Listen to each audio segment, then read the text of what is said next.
Hello, my favorite English language learners. It is your favorite English teacher here, Amy Joy. And in today's video, you are going to learn how to use Chatgpt to teach you any English grammar concept. But before we do that, I just want to remind you that my very first ebook is coming out on June 1st. This book will teach you 75 useful, advanced C1, C2 level words to help you sound a little bit smarter in English. And if you order before June 1st, you will get 25% off and a handwritten postcard from me, your favorite English teacher, as a thank you for supporting me and my channel. So after you watch this video, go to my website, yourfavoriteenglishteacher.com, and order your copy today. Okay, now let's see how we can use the power of AI to learn and improve our English grammar. So, what is Chatgpt? Chatgpt is an artificial intelligence tool that can participate in human-like conversation.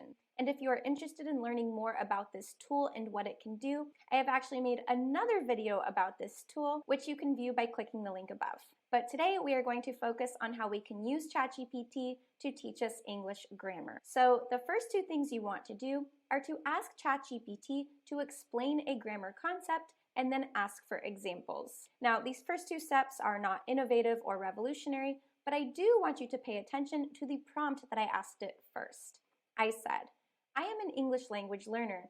Please explain the third conditional to me in a simple way I can understand. Chatgpt is really good at adjusting its language for its audience, so by identifying yourself as an English language learner, it will know to simplify its language and be very clear. So, let's see how Chatgpt answered these two questions. First, it starts off with the meaning of the third conditional, saying that the third conditional is a way to talk about hypothetical situations or events that didn't happen in the past. And I really like this explanation because it is emphasizing that the events being discussed did not happen, which can be kind of confusing when learning about the third conditional. Next, it focuses on the form and tells us that we use the past perfect or had plus past participle in the if clause, and the modal verb would have plus the past participle in the main clause. But since that is kind of wordy, it also gives us a simple breakdown of the structure, where it says if plus past perfect,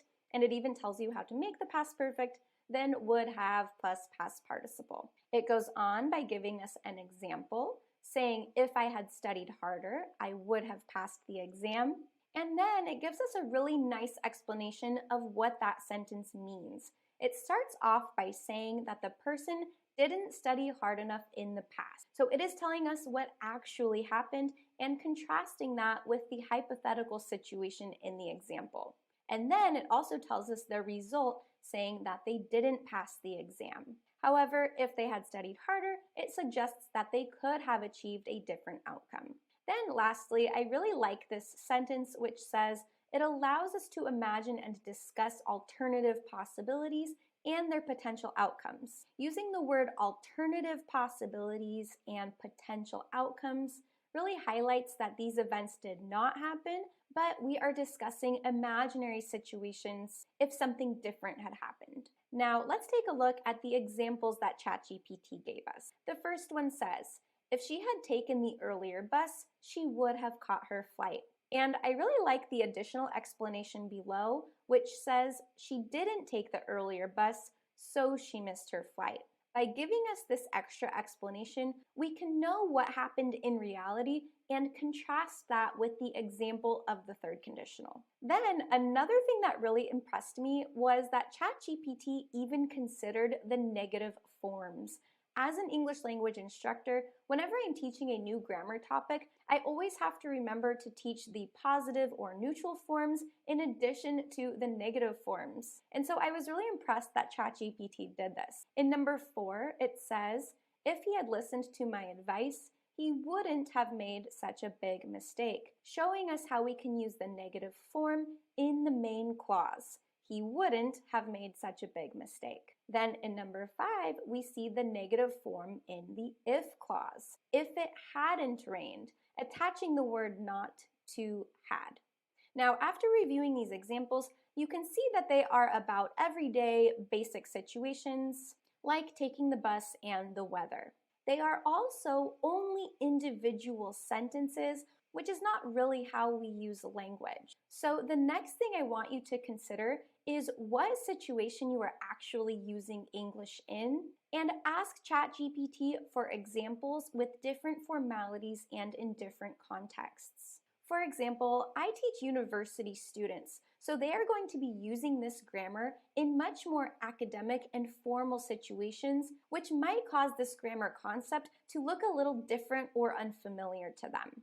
Additionally, instead of seeing this grammar in just single isolated sentences, we want to see how this grammar concept is used in context. In other words, in longer forms of writing or in conversations. So this is what I asked ChatGPT next. I would like to see more academic examples of the third conditional. Can you use the third conditional in a paragraph about economics? Make it sound as natural as possible, like a native English speaker. And in this prompt, I highlighted a few things that I wanted to see academic examples and also for it to talk about an academic subject like economics. And you will see in a second how different this grammar point looks in an academic setting opposed to the previous sentences about everyday topics. Then I also asked it to put the third conditional in an entire paragraph, opposed to just single sentences. Sometimes what comes before or after a grammar concept can actually affect the grammar and how we use it.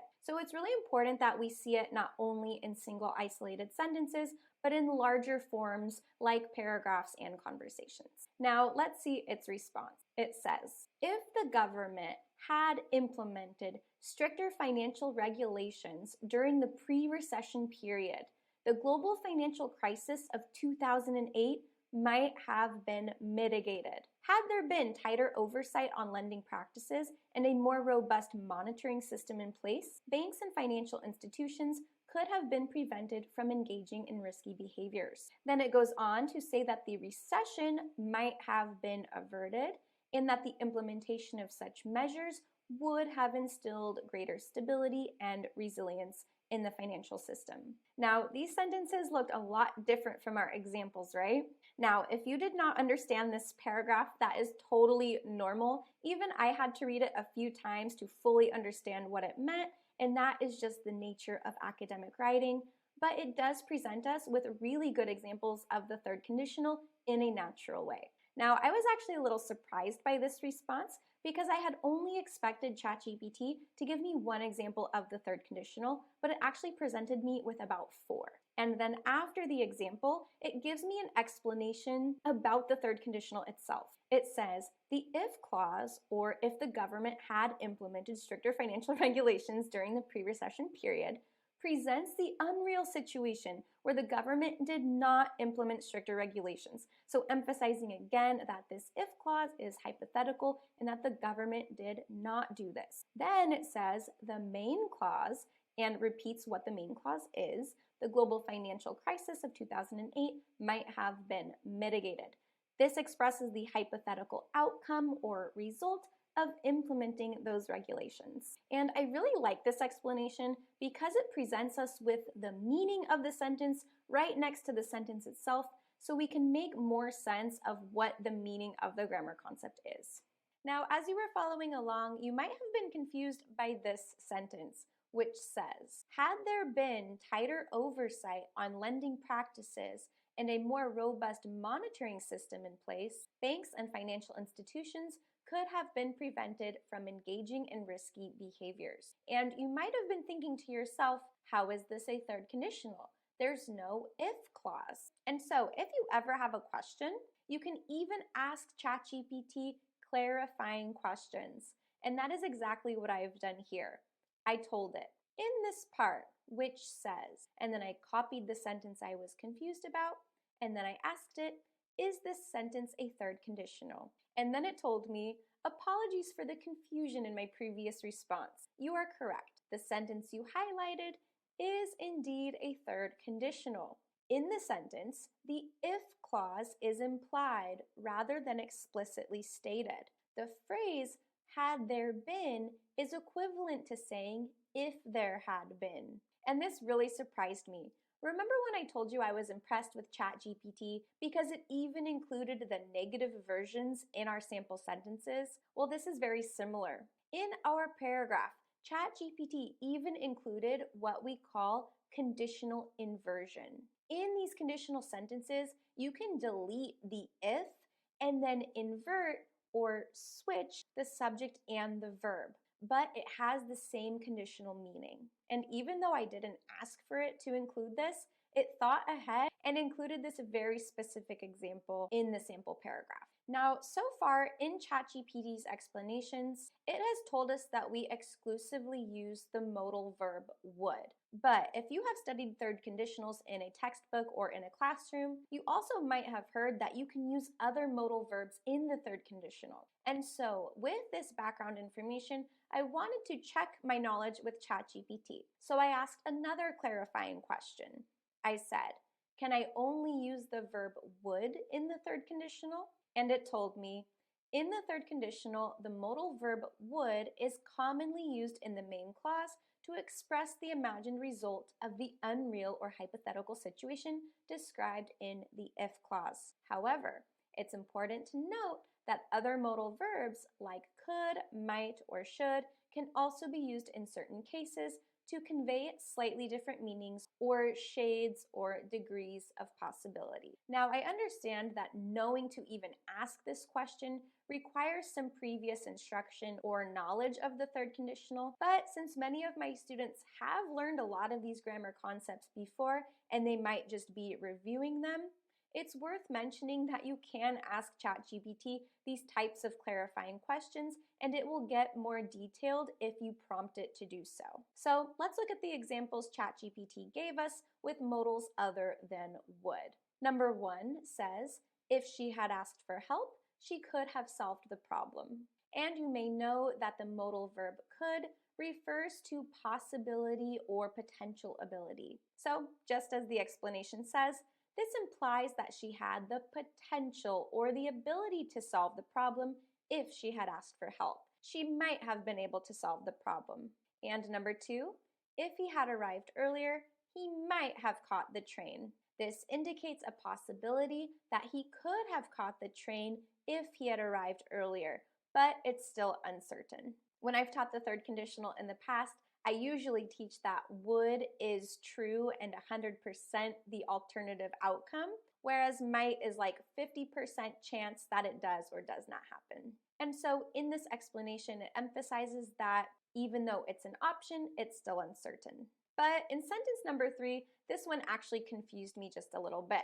It says, if they had planned properly, they should have avoided the confusion. And as you probably know, the word should expresses an obligation or a past regret or a regret that you feel for not doing something in the past. But here I don't quite understand the connection between planning properly and an obligation of avoiding the confusion. So even though ChatGPT does give us really good explanations and really good examples, it's not always perfect. And so that's just something to keep in mind. But if it does give you a sentence that you're confused about, you can ask it a clarifying question, or you can even ask it to regenerate the response and it'll give you a new sample sentence. But I did really like this explanation below where it says, while would is the most commonly used modal verb in the third conditional, using other modal verbs can add different nuances to the meaning of the sentence. The choice of modal verb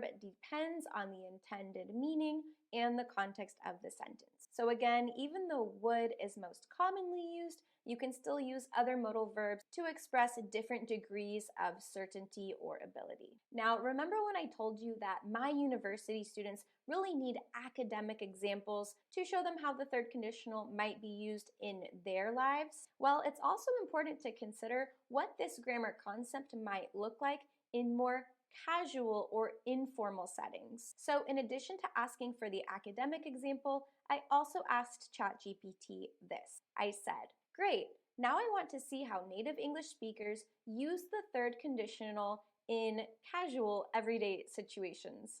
Notice how I even spelled casual as causal on accident and it still understood what I said. Then I said, please write 3 short casual dialogues between different people. In each dialogue, include one use of the third conditional so I can see how to use it in context. Like I mentioned before, we rarely talk in just single sentences, which is why it's good to see the contexts and situations and how native English speakers use this in real life. So by putting the third conditional into a dialogue, we can really see how native English speakers use it. Let's look at dialogue 2.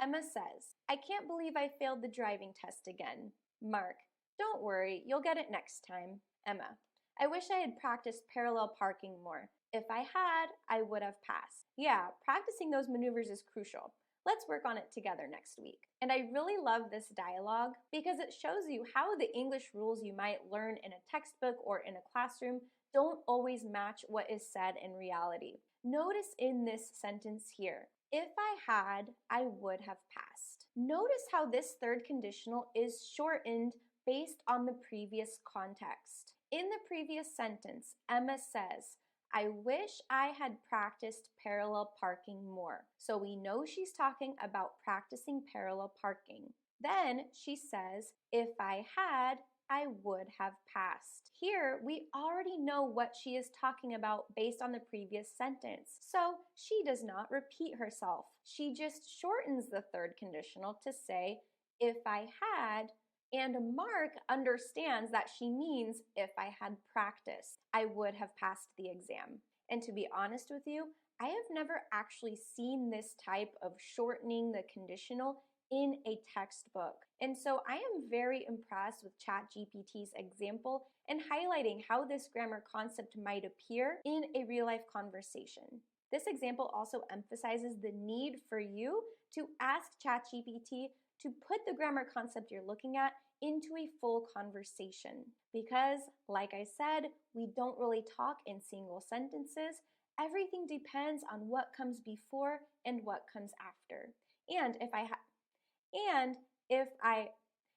ooh, and if I had not asked ChatGPT to put this grammar point in a conversation, it would not have shown me this type of example. Look, I even just used the third conditional in real life. If I had not asked ChatGPT to do this, then it would not have given me this type of example. So again, when asking ChatGPT to give you examples, make sure you ask it for different formalities and in different contexts so you can see how native English speakers really use the grammar point you're studying. Okay, so now that you have a pretty deep understanding of how the third conditional is formed and how to use it in context, you might want to practice. And you can even ask ChatGPT to correct you. And this is what I asked it. I said, "I want to practice using the third conditional. Please correct any mistakes I make." Then in the first question, I said, "If Sean has gone to the study session, he would have gotten a higher grade." Now in this sentence, I purposefully made a mistake using has instead of the past perfect, and ChatGPT corrected me.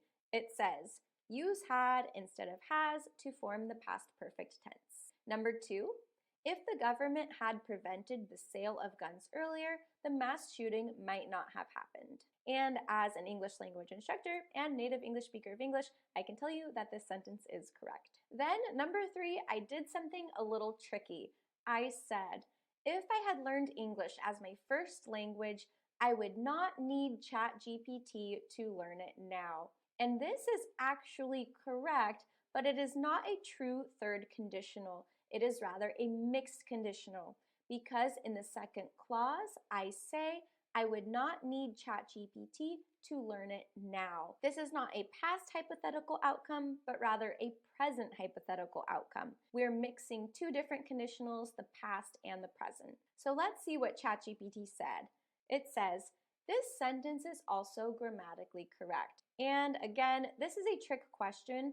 It is grammatically correct, but it's not an example of a third conditional. So this is just something to be aware of.